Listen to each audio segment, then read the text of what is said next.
अस्सलाम वालेकुम स्टूडेंट्स, आज का जो हमारा टॉपिक है वो है कॉजेज़ ऑफ प्रेजुडिस। इसकी क्या वजूहात होती हैं। सबसे पहले हम देखते हैं इसमें इंटर ग्रुप कन्फ्लिक्ट लिखा हुआ है। इंटर ग्रुप कन्फ्लिक्ट क्या होता है? जब दो ग्रुप्स बन जाते हैं और उनके दरमियान कन्फ्लिक्ट आता है।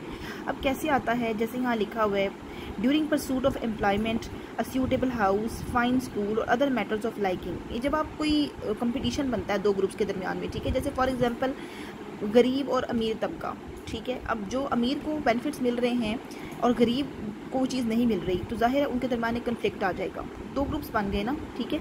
या दो लोग एक ही जगह पे जा रहे हैं, एक को बेनिफिट मिल रहा है, दूसरे को नहीं मिल रहा, तो दूसरा उससे नफरत करने लग जाता है, ठीक है। एज कंपटीशन हीट्स अप, जैसे ही कंपटीशन बढ़ता है among the members of group, दोनों ग्रुप के मेंबर्स के दरमियान, inter group conflict also intensifies. आप नोट करें कि क्लास में अब जब दो ग्रुप बनाते हैं और कहते हैं मैं इन दो लाइन्स का कंपटीशन करवा रहा हूँ, तो वाकई में लिटरली वो दोनों क्लासेस जो दोनों ग्रुप्स होते हैं लाइन्स में, दोनों लाइन्स में वो एक दूसरे से हेट दिखाना शुरू कर देते हैं, ठीक है, नफरत दिखाना शुरू कर देते हैं। जब आप दो ग्रुप्स बनाते हैं और उनके दौरान कंपटीशन करवाते हैं, तो वाकई ही में एक ग्रुप जीतने के चक्कर में, दूसरे को हराने के चक्कर में वो उससे कन्फ्लिक्ट में लगता है। उससे क्या होता है कि वो नेगेटिव फीलिंग्स आती हैं, ठीक है। अब यहाँ पे लिखा हुआ, because of the intensity of conflict competing individuals और group begins to view one another as enemies. Conflict की वजह से, ठीक है, वो कंपीटिंग इंडिविजुअल उससे नफरत करना लग जाते हैं, ठीक है। सोशल कैटेगराइजेशन क्या होती है? जब हम सोसाइटी को दो कैटेगरीज में डिवाइड कर देते हैं, ठीक है। जैसे ये हमारा ग्रुप है, ये दूसरा ग्रुप है, ये हम हैं, ये दूसरे लोग हैं, ठीक है। जब आप अपने आप को डिवाइड कर लेते हैं लोअर क्लास अपर क्लास में, ठीक है, मिडिल क्लास में, इन चीज़ों में जब आप अपने आप को डिवाइड कर देते हैं, कैटेगरीज बना देते हैं, ये अमीर है, ये गरीब है, ये छोटा है, ये बड़ा है, कैटेगराइज कर देते हैं कि ये तो दूसरा है, ये हमसे बिलोंग नहीं करता, ये चीज़ जो है वो आपको फिर प्रेजुडिस पे उकसाती है, ठीक है। कैटेगरीज बना देना, आप इक्वली ट्रीट नहीं कर रहे, दूसरे को इक्वल ट्रीट समझ नहीं रहे, अपने आप को सुपीरियर किसी तरह से आप बना रहे हैं, अपने ऊपर आपका फोकस है, ठीक है। सिंपैथेटिक एटीट्यूड टुवर्ड इन ग्रुप, आप अपने लोगों के दरमियान बारे में तो आपका बड़ा अच्छा एटीट्यूड होता है। And hostile attitude toward the out group, in group यानी कि जो आप जिनको अपनी कैटेगरी में शामिल कर रहे हैं उनकी तरफ तो आपकी बड़ी सिंपैथी है, लेकिन जो दूसरी कैटेगरी है उसकी तरफ आपकी नफरत है। फॉर एग्जांपल जैसे गरीब लोग हैं, फॉर एग्जांपल जो लोग अफोर्ड नहीं कर सकते, कुछ लोग वो अमीर लोगों से नफरत करना शुरू कर देते हैं क्योंकि उन्हें बहुत से बेनिफिट्स मिल रहे हैं। उन्हें कैटेगरी बना ली कि हम लोग तो लोअर क्लास है और ये अपर क्लास है, ठीक है। सोशल लर्निंग क्या होती है? जो हम लोगों को देखते हैं, जो मॉडल करते हैं उनको।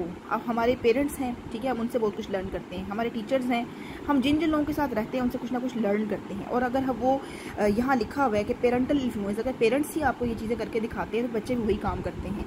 दोस्त जिनके साथ आप रहते हैं, अगर वो एक ग्रुप से नफरत डेवलप करते हैं तो आप भी उनसे नफरत करने लग जाते हैं। अगर दोस्त किसी टीचर्स को लाइक नहीं करते तो आप भी उस टीचर को आहिस्ता आहिस्ता एक एटीट्यूड आप डेवलप कर लेते हैं। Teachers, educational institution and sports, teacher जो आपको पढ़ा रहा है, ठीक है, जिस इंस्टीट्यूट में आप पढ़ रहे हैं वहाँ की बुक्स, वहाँ का मवाद, स्पोर्ट्स, ठीक है, जिस जगह पे आप खेल रहे हैं मिलकर, ठीक है, ये सब चीज़ें जो हैं वो आपके अंदर ये चीज़ें डेवलप कर सकती हैं, ठीक है। अगर एक टीचर, एक एजुकेशन इंस्टीट्यूशन और स्पोर्ट्स सिर्फ आपको यही सिखा रहा है कि बस नेगेटिव एटीट्यूड डेवलप करना है, ठीक है, तो फिर जाहिर है आप उसी तरफ जाएंगे। और अगर ये चीज़ें पॉजिटिव की तरफ लेकर जा रही हैं आपको, obviously teachers, education institution, sports positive चीज़ों की तरफ आपको लेकर जाते हैं। लेकिन अगर ये चीज़ें नेगेटिव हो जाएंगी तो आप भी उस चीज़ों को नेगेटिव ही लेकर जाएंगे। फॉल्स बिलीव्स क्या होते हैं? जो हम अपने अंदर एक फॉल्स बिलीव्स डेवलप कर लेते हैं, ठीक है। इस ब्लड ग्रुप है इनका, तो ये हमसे बिलोंग नहीं करते, इस ग्रुप की ख़ास स्मेल होती है, इनका ख़ास कलर है, ये तो इस तरह होते हैं, ये तो साफ़ सुथरे नहीं होते।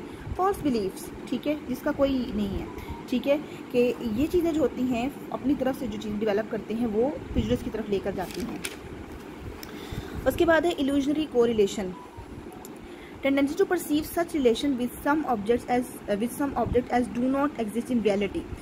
जैसे यहाँ लिखा हुआ है कि कोई इंसिडेंट ऐसा हो जाता है कि वो आपकी परसेप्शन गलत हो जाती है। Individual finds racial and linguistic causes behind news items concerning violence and crime. अच्छा, यहाँ लिखा हुआ है कि it drives to, for example the individual finds racial and linguistic causes behind news. ये एक जो है वो आपकी जो न्यूज़ चल रही हैं, ठीक है, वो वायलेंस पे चल रही हैं, क्राइम पे चल रही हैं, तो आप क्या करते हैं कि आप उससे एक ताल्लुक़ बना लेते हैं कि सब कुछ शायद यही कुछ चल रहा है हर तरफ, ठीक है। तो इत्तफाकिया तौर पर सिचुएशन भी ऐसी बनी हुई है, ऊपर से न्यूज़ भी ऐसी चल रही है, तो फिर आप वाकई में हेट डेवलप कर लेते हैं, ठीक है।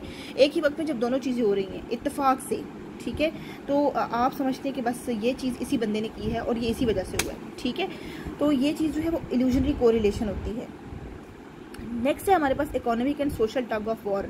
हर बंदा जो है वो अपने राइट के लिए जो है वो लड़ रहा है, ठीक है। एक तबका जो है वो दूसरे से आगे निकलने की कोशिश में है, ठीक है। अब ये जो होता है ना, एक जिसे कहते हैं कि मिनॉरिटी वो मेजॉरिटी की तरफ बहुत ज़्यादा जो होती है वो नफरत डेवलप कर लेती है, ठीक है। उनको माइनॉरिटी समझते हैं कि हमें हर जगह पीछे छोड़ा जा रहा है, मेजॉरिटी को ही सारे बेनिफिट्स दिए जा रहे हैं, ठीक है। और जो जैसे फॉर एग्जांपल जो लोग बहुत कम अर्न करते हैं और जो लोग परमानेंट लोग होते हैं, ठीक है, परमानेंट बेसिस पे जॉब कर रहे होते हैं, उनको बहुत बेनिफिट्स मिल रहे होते हैं। तो फिर जो मजदूर तबका है वो तो फिर परमानेंट तबके से नफरत डेवलप करेगा कि उनके लिए तो सब सोचते हैं और हमारे लिए नहीं सोचते, ठीक है। स्केपगोटिंग ये होती है indirectly wreak one's failure or aggression on persons who are inferior in status or progress। अपना गुस्सा ऐसे लोगों को ऊपर उतारना या उन लोगों को निशाना बनाना जो हमसे कमज़ोर होते हैं, ठीक है। The prejudiced person makes scapegoat of other weak individuals and groups and vents his aggression and hatred on other without any fear। यानी बाज़ औक़ात हम अपना गुस्सा और नफरत जो है वो कमज़ोर लोगों पर उतार रहे होते हैं, ठीक है। तो वो भी जो है वो प्रेजुडिस की तरफ हमें लेके जाता है। ये प्रैक्टिस बहुत गलत है। हमें किसी को अपने से नीचा नहीं समझना चाहिए, सबको इक्वल ट्रीट करना चाहिए, किसी को अपने से कमज़ोर नहीं समझना चाहिए। हर एक इंसान है, ठीक है। पर्सनैलिटी ट्रेट्स ये होते हैं कि कुछ लोगों के अंदर पावर मोटिवेशन होती है, ठीक है। कुछ लोग दूसरों पर गालिब बनना चाहते हैं, ठीक है। उसकी नीड्स ही इस किस्म की होती हैं। कंजर्वेटिवनेस, कंजर्वेटिव थॉट, बड़ी जिसे कहते हैं एक कदीम सोच के मालिक लोग, बिलीव्स, और जिसे कहते हैं कि वो आप जिसे कदामत पसंदी होती है, ठीक है। उनके अंदर ये चीज़ें होती हैं, वो ट्रेड्स वो सोचते ही ऐसा हैं और फिर वो इन चीज़ों की तरफ बहुत जल्दी नेगेटिव एटीट्यूड जो है वो डेवलप कर लेते हैं। तो ये था हमारा कॉजेज़ ऑफ प्रेजुडिस।